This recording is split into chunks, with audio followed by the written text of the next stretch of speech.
মানুষের জীবন দেখলে এতে সংকটও আসবে, বিপদও আসবে, অনেক সমস্যাও আসবে। কখনো কখনো এমন সময় আসবে যখন আমাদের আপনজনের থেকে সাহায্য চাইতে হয়। আমরা সাহায্য চাই আর তারা সাহায্য করেও দেন, আমাদের সংকট থেকে মুক্তও করে দেন। কিন্তু যখন এই সময় বদলে যায়, যখন সুখের সময় আমাদের জীবনে আসে, তখন আমাদের মনে একটা অহংবোধ জেগে ওঠে। মনে হয় উপকার আবার কি, সেই ব্যক্তি সাহায্য করেছিলেন তাতে কি, উনি তো নিজের কর্তব্য পালন করছিলেন। সেই ব্যক্তি আমাদের ধন দিয়েছিলেন যখন প্রয়োজন ছিল, তো আমরা সেই ধন তো ফিরিয়ে দিয়েছি, উপকার কিসের? এই ভাবনা অনুচিত। যদি কোনো ব্যক্তি আপনাকে সাহায্য করে থাকে যখন কেউ করেনি, যখন আপনার সবথেকে বেশি প্রয়োজন ছিল, সেই সাহায্য অমূল্য, আর সেটা উপকারী বটে। যদি কেউ উপকার করেন, তাহলে বিনম্র চিত্তে ভালোবেসে আজীবন তার উপকারের প্রতি কৃতজ্ঞ থাকুন। কারণ সত্যি কথা বলতে এই সংসারে উপকার করার মতো ব্যক্তি খুব কম রয়েছেন, আর উপকারীর কথা মনে রাখেন এমন কৃতজ্ঞ ব্যক্তি আরও কম। সেই জন্য জীবনে কৃতজ্ঞ থাকুন আর আমার সাথে ভালোবেসে বলুন, রাধা রাধা। সূর্যের প্রকাশ, অন্ধকারকে দূর করে দেওয়া সেই মহানায়ক। এই সূর্যের প্রকাশ যখন পৃথিবীতে এসে পৌঁছয় কি হয়? এই পৃথিবী জেগে ওঠে, প্রত্যেক প্রাণী জেগে ওঠে, মানুষ জেগে ওঠে, নিজের কর্ম করেন, জীবন যাপন করেন। এই ঘুমের মৃতপ্রায় স্থিতি কাটিয়ে উঠে জীবন যাপন করতে শেখেন। এটাই হলো প্রভাব সূর্যের প্রকাশের। এবার এই প্রকাশ যে সূর্যের থেকে পাই, তিনি কি করেন? তিনি নিজেকে জ্বালান আমাদের জীবন প্রদান করার জন্য। প্রত্যেকটা মুহূর্ত তিনি তাপ সহ্য করেন, আমরা যাতে সেই প্রকাশ লাভ করি। এটাই হলো জীবনের সারমর্ম। যদি আপনিও এই সংসারে প্রকাশ ছড়িয়ে দিতে চান, তাহলে আপনাকেও তপ্ত হতে হবে, নিজে জ্বলতে হবে, সেই কর্ম করতে হবে যেটা কঠিন হতে পারে কিন্তু আসলে শ্রেষ্ঠ। তবেই এই সংসারের সেবা করতে পারবেন, সংসারকে পথ দেখাতে পারবেন। নিজের অন্তরের প্রকাশ জাগ্রত করুন, তবেই সেই সকল ব্যক্তি যারা পাপের অন্ধকারে নিমজ্জিত হয়ে আছেন তারা জাগ্রত হবেন। সেই সকল ব্যক্তিকে জাগিয়ে তুলুন, প্রেরিত করে তুলুন সুখী হওয়ার জন্য যারা সুখী হতে পারছেন না। সেই সকলকে প্রেরিত করুন সাফল্য লাভের যারা সফল হতে পারছেন না। নিজের অন্তরের সূর্যকে জাগ্রত করুন, চারিদিকে শুধু প্রকাশই প্রকাশ হবে, জীবনই জীবন থাকবে, আনন্দই আনন্দ থাকবে, আর এই মন বারবার প্রসন্ন চিত্তে বলে উঠবে, রাধা রাধা। ধন, সম্পত্তি, এগুলো আসলে কি? এগুলো শুধু সেই মূল্য যার দ্বারা আমরা কোনো কিছু অর্জন করতে পারি। এবার এই ধনের দ্বারা এই সংসারে অনেক কিছু লাভ করা সম্ভব, কিন্তু সেই সব কিছুই শুধুমাত্র ভৌতিক বস্তুই হবে, ভৌতিক সামগ্রী, ভৌতিক সুবিধা। অর্থাৎ আপনার কাছে যতই ধন থাকুক, তা আপনাকে শান্তির ঘুম এনে দিতে পারবে না, আপনাকে জীবনের বাস্তব সুখের অনুভূতি লাভ করাতে পারবে না। কারণ এগুলো ভৌতিক ধন, এ ভৌতিক বস্তুই অর্জন করাতে সক্ষম। বাস্তবিক ধন কি? যদি এই প্রশ্ন আপনার মনে আসে, তাহলে তার উত্তর আমি আপনাকে দেব একটা উদাহরণের মাধ্যমে। কখনো আপনি শুনে থাকবেন যে একজন পিতা আজীবন অনিষ্ট করেন, অনর্থ করেন, খারাপ কাজ করেন শুধু ধন অর্জনের জন্য। তিনি ভাবেন যে আমি ধন অর্জন করব আর নিজের সন্তানকে একটা উজ্জ্বল ভবিষ্যৎ প্রদান করব, একটা সুখ স্বাচ্ছন্দ্যময় জীবন দান করব। এবার সন্তান যখন জন্ম লাভ করে, তখন সে ভাগ্যের জোরে সেই ধন ভোগ করে। যেরকম সে পায় সেরকমই তার ব্যবহার সে করে। কখনো আপনি এটাও দেখে থাকবেন যে সেই সন্তান সমস্ত ধন নষ্ট করে ফেলে, আর সেই পিতা যিনি সমস্ত ধন সঞ্চয় করেছেন, যিনি সেই ধনের প্রভু, আজ সেই ধনের প্রহরী হয়ে রয়েছেন। এবার এরকম কেন হয়? এরকম তখনই হয় যখন সেই পিতা বুঝতেই পারেন না যে তার জীবনের আসল ধন কি।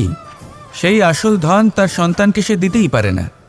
যদি পিতা তার সন্তানকে কর্মের জ্ঞান দিতে পারেন, উচিত কোনটা অনুচিত কোনটা সেই শিক্ষা দিতে পারেন, সংস্কারের প্রকৃত শিক্ষা দিতে পারেন, তবে সেটা ধনের থেকে অনেক বেশি গুরুত্বপূর্ণ। এটাই হলো জীবনের বাস্তব ধন।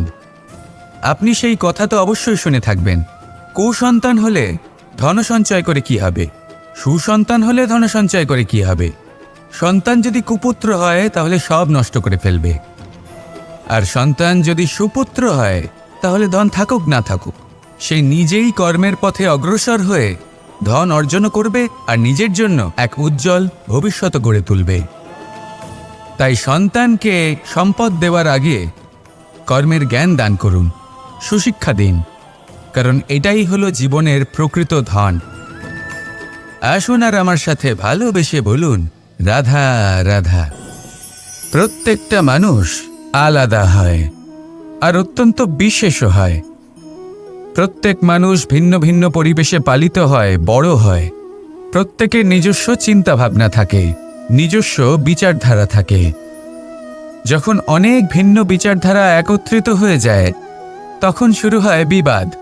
এবার এই বিবাদের সময় আপনি দেখবেন দুই ব্যক্তি যাদের মধ্যে এই বিবাদ হচ্ছে সবসময় এটা প্রমাণ করতে চান যে তার সামনের ব্যক্তি এবং তার ভাবনা, তার বিচারধারা বা তার বক্তব্য হলো অনুচিত। এবার এটাই যদি প্রেমপূর্বক রূপে আপনি ভেবে দেখতে চেষ্টা করেন যে সামনের ব্যক্তিটির বক্তব্য, তার মানসিকতা আসলে কি, তাতে উচিত ঠিক কি, সেটা আমরা বুঝতে পারি। একদিকে হলো এই বিবাদ যা আপনাকে সামনের ব্যক্তিটিকে অনুচিত প্রমাণ করতে বাধ্য করে, আর অন্যদিকে হলো প্রেম যা সামনের ব্যক্তিটির যুক্তি বুঝতে সাহায্য করে, তাতে উচিত কি রয়েছে সেটা বুঝতে বাধ্য করে, তাকে মহান হয়ে ওঠার পথে অগ্রসর হতে বাধ্য করে। তাই এই বিবাদকে ত্যাগ করুন আর প্রেমকে আপন করে নিন, আর এই প্রেম ভাব নিয়ে বলুন, রাধা রাধা। জীবনে সাফল্য এবং অসফলতা আপনার বল, আপনার শক্তির উপরে নির্ভরশীল নয়, আপনার মানসিকতার উপর নির্ভরশীল। যদি কোনো ব্যক্তি দৃঢ় নিশ্চয় করে নেয় তাহলে সে কখনো হারে না। যদি কেউ হার মেনে নেয় তাহলে সে কখনোই জিততে পারে না। শেষ পর্যন্ত কি হয়, এই ভাবনাই সত্য হয়ে সামনে চলে আসে, আর এই ভাবনাই পরবর্তীকালে ইতিহাস রচনা করে। সেই জন্য আপনি যদি চান আপনার নাম ইতিহাসে থাকুক তাহলে দৃঢ় হতে শিখুন। ইতিবাচক ভাবনার সাথে, পরিশ্রমের সাথে এগিয়ে চলতে থাকুন, প্রতিস্পর্ধা গ্রহণ করুন আর শুধুই এগিয়ে যেতে থাকুন। সংসারে আপনি যে কোনো উচ্চতাতেই পৌঁছতে পারবেন, কারণ ইচ্ছে শক্তি আর ভালোবাসার চেয়ে বেশি শক্তিশালী আর কিছুই নেই। তাহলে আসুন আর আমার সাথে ভালোবেসে বলুন, রাধা রাধা। কামবোধ, এটাই আপনার অন্তরের প্রথম শত্রু। বেশিরভাগ মানুষই কামবোধ বলতে লালসা বোঝেন, কিন্তু এটা সম্পূর্ণ সত্য নয়। কামের আসল অর্থ হল কামনা। এটা খুবই সহজ ব্যাপার। মনুষ্য শরীর থাকলে, মানুষের মন থাকলে এই কামনা অবশ্যই থাকবে। এবার এটাই দেখতে হবে যে এই কামনা নেতিবাচক কামনা নাকি ইতিবাচক কামনা। অন্য কারোর জিনিসে নজর দেওয়া, অন্য কোনো মানুষের উপর নজর দেওয়া, কোনো অনুচিত বস্তুর দিকে নজর দেওয়া, এই নেতিবাচক কামনা। আর এই দুষ্কামনা মানুষকে দিয়ে অপকর্ম করাবেই করাবে। তাই মনে রাখবেন, যে ব্যক্তি নিজের কামনাকে নিয়ন্ত্রণে রাখতে পারেন তিনি সঠিক পথেও থাকেন, সঠিক লক্ষ্যে পৌঁছতেও পারেন। যিনি কামনা নিয়ন্ত্রণে রাখতে পারেন না তিনি তার পথও হারিয়ে ফেলেন এবং লক্ষ্যচ্যুতও হন। তাই মনে রাখবেন, নিজের কামনাগুলিকে নিয়ন্ত্রণে রাখুন। কাম নামক এই শত্রুর ওপর বিজয় লাভ করুন আর আমার সাথে ভালোবেসে বলুন, রাধা রাধা। হাস্য, হাসি জীবনে অত্যন্ত মূল্যবান হয়। কথায় আছে যে হাসি এবং হাস্য আমাদের জীবনে ওষুধের মতো কাজ করে, আমাদের সুস্থ রাখে, আমাদের জীবনের অনুভূতিগুলিকে আরও সুন্দর করে তোলে। কিন্তু প্রত্যেক ওষুধের মতোই এর সাথেও এটাই হয়। প্রত্যেক ওষুধ সঠিক সময়ে, সঠিক মাত্রায়, সঠিকভাবে গ্রহণ করতে হয়। যদি এরকম না হয় তাহলে এই ঔষধও শরীরের ক্ষতি করে দিতে পারে। এবার আপনি ভাবতে পারেন, হাসি থেকে কিভাবে ক্ষতি হতে পারে? আপনি যদি অন্য কারোর উপরে হাসেন তাহলে হয়তো তার মনে কষ্ট হতে পারে, তার অন্তরের মিত্র হয়তো শেষ হয়ে যেতে পারে আর অন্তরের শত্রু জেগে উঠতে পারে।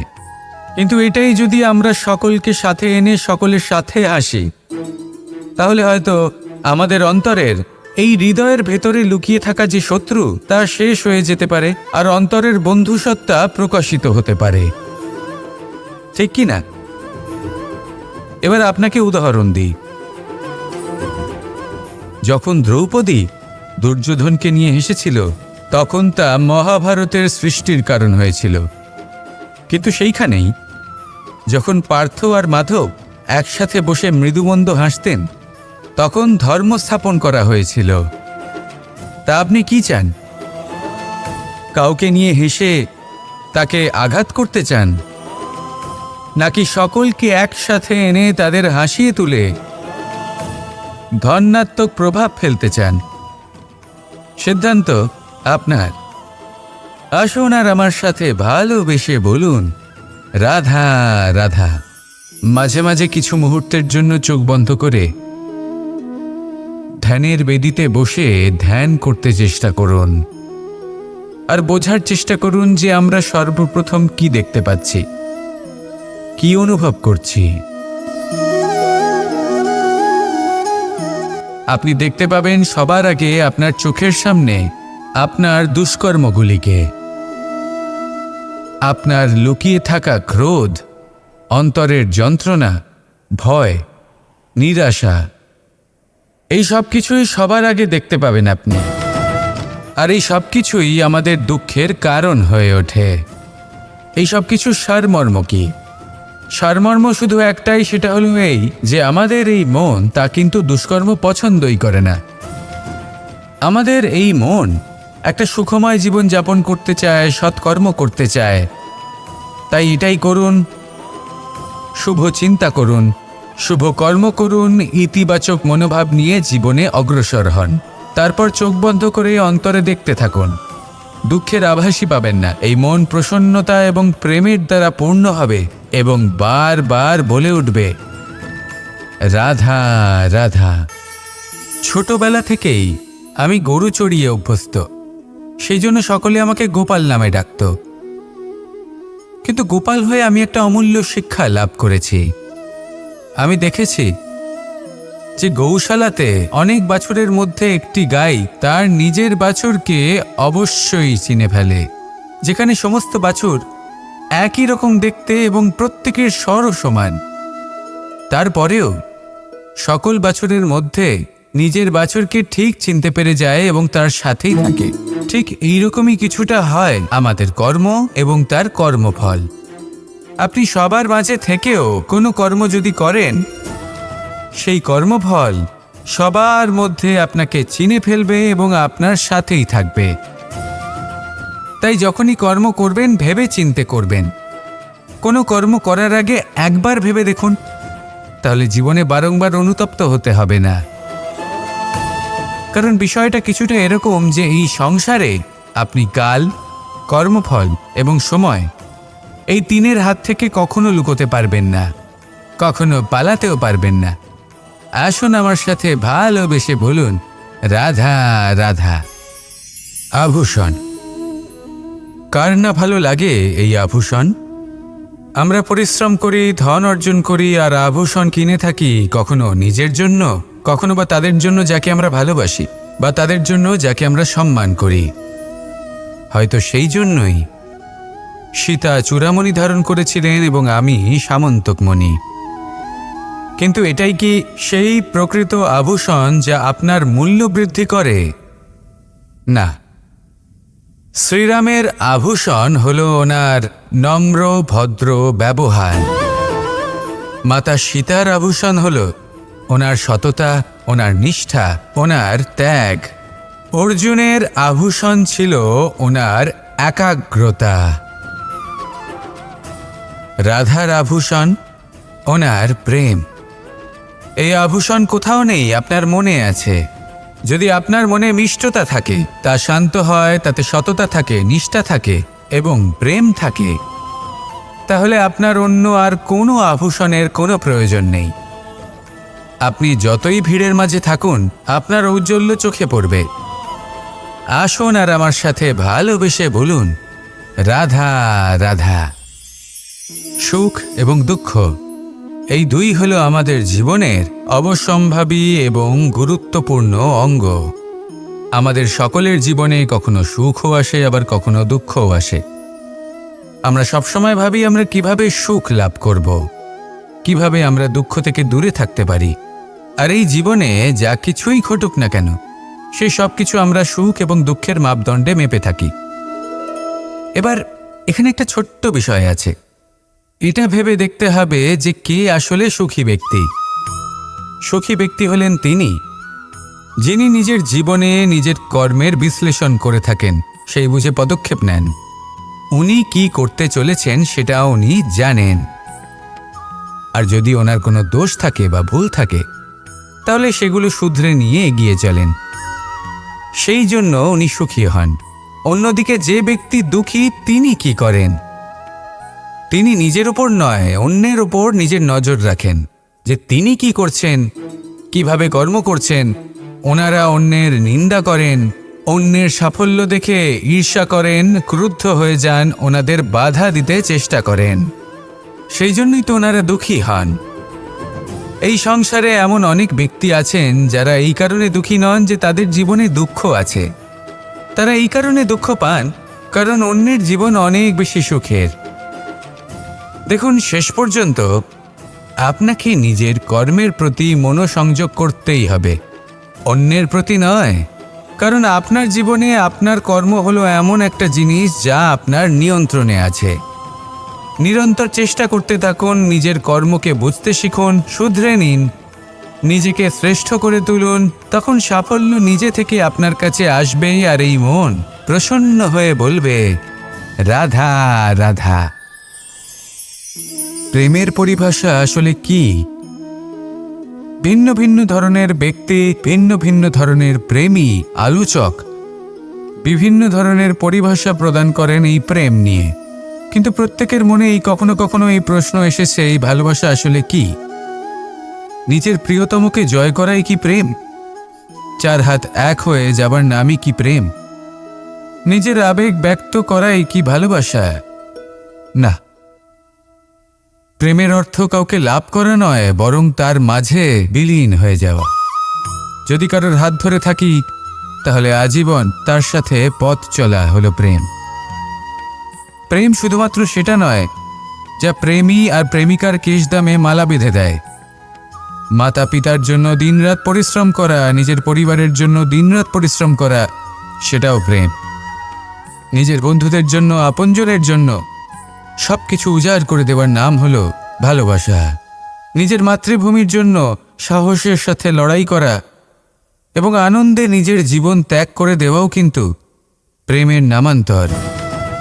সেই জন্য যারা বুদ্ধিমান ব্যক্তি, তারা কখনো প্রেমের পরিভাষা খুঁজতে চান না। কারণ তারা জানেন যে এই প্রেম কতটা বিশাল। তারা জানেন যে এই প্রেম হলো এক বিশাল সাগর, যাকে নিজের মুঠোয় ধরে রাখা যায় না। সেই জন্য এই প্রেমের সাগরে ডুবে যান এবং সকলকে ভালোবাসতে শিখুন। যদি সবাইকে ভালোবাসতে পারেন, তাহলে তাদেরও কল্যাণ হবে যারা আপনাকে ভালোবাসে, তাদেরও কল্যাণ হবে যাদেরকে আপনি ভালোবাসেন। আর